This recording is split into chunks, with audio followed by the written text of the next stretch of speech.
Я уже больше недели езжу на этом прекрасном аппарате. Пора уже, наверное, что-нибудь в нем доработать.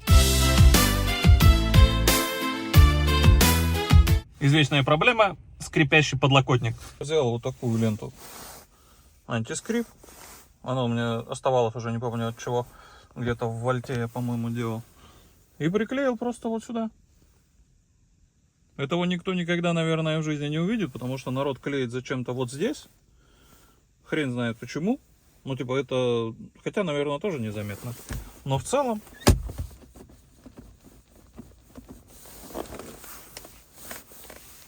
Ну, типа, если прям очень сильно давить, то небольшие скрипы еще остались. Может быть, где-то что-то можно еще прилепить. Например, на вот эти вот ножки, чуть за ножки. Пожалуй, сюда тоже сейчас пришпандорю. Но в целом все тихо. Делается на изи, рекомендую. Гораздо тише в салоне стало.